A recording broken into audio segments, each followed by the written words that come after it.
नाम ग्रेस प्रशांत मुकुंद प्रभु जी के श्री चरणों में मेरा प्रणाम। तो आज की कोट पर अपना विचार प्रस्तुत करेंगे हिज ग्रेस गंभीरा राघव प्रभु जी।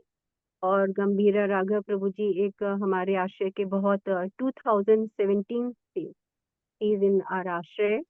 और he is CA by profession. और प्रभु जी बहुत ही लाइक शास्त्रों के प्रति उनकी रुचि, मंदिर में उनका मंगला आरती भागवतम को अटेंड करना, और जैसे भी उनको समय मिलता है वो अवश्य करते हैं, तुलसी आरती करते हैं।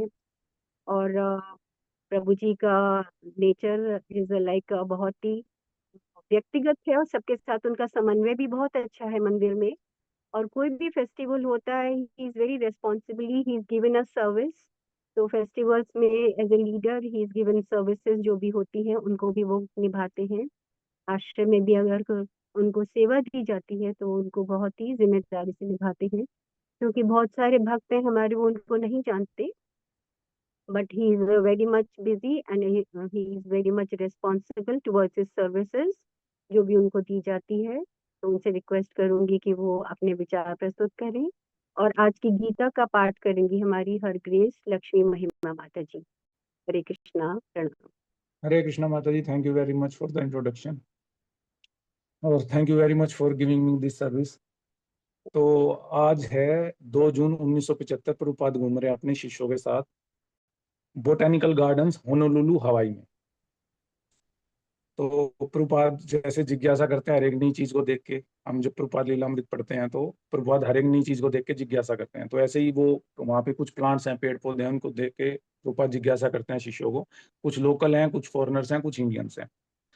तो जो शिष्य हैं वो बताते हैं प्रभुपाद दिस इज पॉइजन, कि ये विषैला है या ये। तो प्रभुपाद वहाँ पे एक जो है करते हैं, बोलते हैं कि without testing you say poison, first of all you test, first of all test. सबसे पहले आप टेस्ट करो और फिर हंसते हैं जोर से कि भाई पहले टेस्ट करो, आप ऐसे कैसे बोल रहे हो बगैर टेस्ट करे। If you die then you say it is poison, अगर आप मर जाते इसको खा के तो फिर बताना कि जहर है। तो प्रभुपाद जोर जोर से हंसते हैं। तो शिष्य उनको रिप्लाई करते हैं कि प्रभुपाद, मैंने यहाँ के जो केयर टेकर है उनसे बात की थी, वो बता रहे थे कि आम के अलावा यहाँ पे जो जो भी फ्रूट दिख रहा है वो सब पॉइजनस है, सब जहर है, तो मतलब उनको टच नहीं करना। और हवाई फेमस है मैंगोज के लिए, आम के लिए। तो फिर प्रभुपाद ये स्टेटमेंट बोलते हैं कि it is better not to have fruit tree than to have a poison tree, यानी विषैले फल का वृक्ष होने से अच्छा है कि वृक्ष हो ही ना। तो प्रभुपाद जो आज का कोट है वो स्टेटमेंट यहाँ प्रभुपाद बोलते हैं। तो ये कन्वर्सेशन उसी कन्वर्सेशन में से लिया गया। एक चीज और प्रभुपाद बोलते हैं उस कन्वर्सेशन में कि जब भक्तगण बोलते हैं कि प्रभुपाद ये इसमें प्लांट में ये केमिकल है, इस प्लांट में ये केमिकल है, तो प्रभुपाद बोलते हैं कि this contains this chemical, that chemical, this chemical, but he will never think who has put this chemical, भाई किसने ये केमिकल रखा। साइंटिस्ट की बात कर रहे हैं वो। तो दिस इज हिज डलनेस, ये उनकी मूर्खता है कि वो समझते नहीं किसने रखा, खाली यूज करना जानते हैं, दवाइयां बना लेते हैं, कुछ भी कर लेते हैं। तो इस तरह से। तो इसमें एक बड़ा फेमस श्लोक आता है भागवतम में अपना 5-5-18, 5वां स्कंद 5वां अध्याय और 18वां श्लोक, जो कि मतलब हम किसी को सुनाते हैं तो अच्छा लगता है, हमारे को कोई सुनाता है तो बुरा लगता है, क्योंकि ये हमारे पे इम्प्लीमेंट करने की बात आ जाती है। वो श्लोक ऐसे है, गुरु न स्यात् स्वजनो न से स्यात्, पिता न से स्यात् न जननी न से स्यात्, दैवं न तत्स्यात् न पतिश्च न से स्यात्, मोचयेद समुपेत मृत्युम, न मोचयेद समुपेत मृत्युम। अर्थात हमें अपने आश्रित को बारंबार के जन्म मृत्यु के पथ से न उबार सकें, उसे कभी भी गुरु, पिता, पति, माँ या आराध्य देव नहीं बनना चाहिए। तो ये बड़ा मतलब बड़ा फिट बैठता है यहाँ पे ये श्लोक। एक लोकोक्ति भी है, कहीं से ऐसे ही निकली, मतलब प्रभु जी ने गाइड किया था थोड़ा सा उन्होंने। जननी जने तो भक्त जन, के दाता के सुर, नहीं तो जननी बांझ रहे मत गवावे नूर। तो इसमें मतलब ऐसे तो समझ गए होंगे आप कि अगर किसी को माँ बनना है तो ऐसी औलाद, वो ऐसे संतान को जन्म दे जो भक्त हो। सबसे पहले भक्त बोला गया है, वहां भी भक्त हो, जैसे प्रहलाद महाराज हैं, या ध्रुव महाराज हैं, इस तरह से के दाता, या दानवीर हो, बहुत बड़ा दानवीर हो, या सुर यानी बहुत बड़ा शूरवीर हो, जैसे महाराणा प्रताप आज के युग में गए, इस तरह से हो। और नहीं तो बांझ रहे, उसको कोई अपना मतलब शरीर खराब करने की जरूरत नहीं है, इस तरह से उन्होंने बोला है। तो आगे मैं सोच रहा था, वैसे तो विष और अमृत दोनों एक ही जगह से आते हैं, समुद्र मंथन से निकले, और सब कुछ भगवान ने ही बनाया है, लेकिन हमारे को नहीं पता कि इसका यूज कैसे करना है, इसलिए हमारे लिए वो विष हो गया और किसी के लिए अमृत हो गया।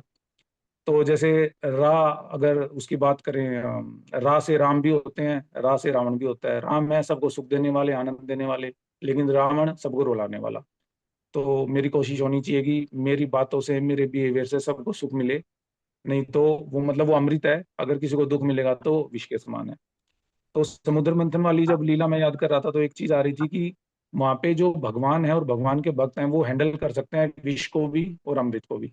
जैसे जब विष निकला तो भगवान शिव प्रकट हुए वहां, और उन्होंने सारा विष पान कर लिया, और विष पान करने के बाद भी उनको कुछ नहीं हुआ, और वो नीलकंठ बन गए। और एक राहु राक्षस था, जिसने अमृत पान किया, तो भी वो निष्कंठ हो गया, यानी उसका कंठी काट दिया भगवान ने। तो मतलब डिपेंड करता है कि मतलब भगवान की कृपा किस पे है। तो जिस पे भगवान की कृपा है उसके लिए, जैसे मीराबाई का भी किस्सा सुनते हैं, जब उनको जहर दिया गया तो अमृत बन गया। तो अमृत और विष कुछ नहीं है, भगवान की कृपा है, और इस तरह से हम इसको समझ सकते हैं। तो माता जी मैं इतना ही समझ पाया अपनी सीमित बुद्धि के साथ, कुछ ऐड करना है तो आप कर सकते हैं। Thank you very much. ठीक हरे है कृष्णा। भैया, सब कुछ बहुत अच्छा है, संक्षेप में है बट सब अच्छा है। और ये जो आपने पहले के दोनों जननी जने तो शूर जने, ये वाला और पहला भी गुरु ना शिष्या, ये सब दोनों प्रभु जी अपनी कथाओं में और लेक्चर्स में रिपीटेडली ही ही टॉक्स अबाउट इट। कोर्स तो जो प्रभुपाद ने बताया है कि we don't know about the existence, कि इतनी सब चीजें हैं, उसमें डाला किसने है, चाहे वो अ, विषैला है या नहीं है, वो डाला किसने है, वो सब भगवान ने डाला है। और कंज्यूम करना, वो लाइक दिस इज आर बुद्धि, कि हम उसको कंज्यूम करें ना करें। और हमारा जो 15 चैप्टर है उसमें भी भगवान कह रहे हैं कि चंद्रमा में, सूर्य में, अग्नि में, तेज, सब में मैं ही हूँ। बट जो मूढ़ लोग हैं वो ये सब नहीं जानते। तो थैंक यू सो मच प्रभु जी, Hare Krishna, thank you so Hare much. Krishna. प्रणाम। लक्ष्मी महिमा माता जी, अब आप गीता का पाठ कर सकती हैं। हरे कृष्ण माता जी, थैंक यू। वाञ्छा प्रणाम। कल्पतरुभ्यश्च कृपा सिन्धुभ्यैव च पतितानां पावनेभ्यो वैष्णवेभ्यो नमः। श्री गुरुदेव की जय, श्री प्रभुपाद की जय। श्रीमद् भगवत गीता पंचदशो अध्याय, श्री पुरुषोत्तम योग। श्री भगवानुवाच ऊर्ध्वमूलाधः शाखम् अश्वत्थं प्राहुरव्ययम् छन्दन्सि यस्य पर्णानि यस्तं वेद स वेदवित्।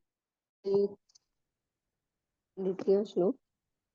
अधश्चोर्ध्वं प्रसुतास्तस्य शाखा गुणा प्रवृद्धा विषया प्रबाला अधश्च मूलान्यनुसन्ततानि कर्मानुबन्धीनि मनुष्यलोके न रूपमस्येह तथोपलभ्यते नान्तो न चादिर्न च सम्प्रतिष्ठा अश्वत्थमेनं सुविरूढमूल असङ्गशास्त्रेण दृढेन छित्त्वा ततः पदं तत्परिमार्गितव्यं यस्मिन् गता न निवर्तन्ति भूय तमेव चाद्यं पुरुषं प्रपद्ये यतः प्रवृत्ति प्रसुता पुराणी निर्माणमोहाजितसङ्गदोषा आध्यात्मनित्या विनिवृत्तकामा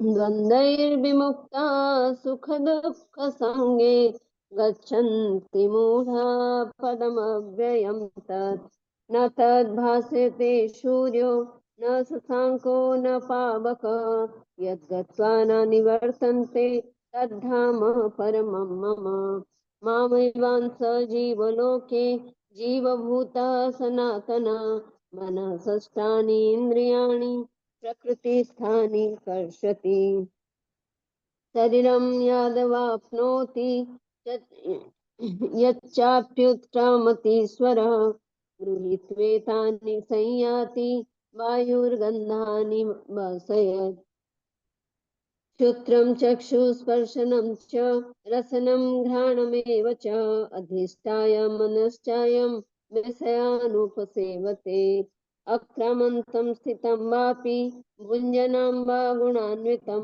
विमूढानानुपश्यन्ति पश्यन्ति ज्ञानचक्षुषा यतन्तो योगिनश्चैनं पश्यन्त्यात्मन्यवस्थितं यतन्तोऽप्यकृतात्मानो नैनं पश्यन्त्यति चेतसा यदादित्यगतं तेजो जगद्भास्यत्यखिलं यच्चन्द्रमसि यच्चाग्नौ तत्तेजो विद्धि मामकम् गामाविश्य च भूतानि धारयाम्यहमोजसा पुष्णामि चौषधी शर्मा सोम भूत्वा रसात्मकः अहं वैश्वानरो भूत्वा प्राणिनां देहमाश्रितः प्राणपानसमायुक्तः पचाम्यन्त्र चतुर्विधम् सर्वस्य चाहं हृदि सन्निविष्टो मत्तः स्मृतिर्ज्ञानमपोहनं च वेदैश्च सर्वम् अहमेव वेद्यो वेदान्तकृद्वेदविद् चाहम् द्वाविमो पुरुषो लोके क्षरश्चाक्षर एव च क्षरः सर्वाणि भूतानि कुटस्थोऽक्षर उच्यते उत्तमः पुरुषस्त्वन्य परमात्मेत्युदाहृता यो लोकोत्रयमाविश्य बिभर्त्यव्यईश्वरः यस्माक्षरमतीतोऽहं यक्षरादपि चोत्तमा अतोऽस्मि लोके वेदश्च प्रथितः पुरुषोत्तमा यो मामेवमसम्मूढो जानाति पुरुषोत्तमं स सर्वविद् मां सर्वभावेन भारत इति गुह्यतमं शास्त्रमिदमुक्तं मया नघ एतद्बुद्ध्वा बुद्धिमान् स्यात् कृतकृत्यश्च भारत पंचदशोऽध्याय संपूर्ण Hare Krishna Hare Krishna. Thank you thank you माता माता जी। जी देने के लिए और कुछ गलती हुई हो तो सॉरी कोई गलती का क्या सवाल होता है माता जी, सबने अच्छे से पाठ किया, आपने गलती ने सुना। और सभी भक्तों को मालूम ही है कि 7 जून से प्रभु जी का कथा है गुरुग्राम में, तो जो भी भक्त आ सकते हैं अवश्य आइएगा। हरे कृष्णा।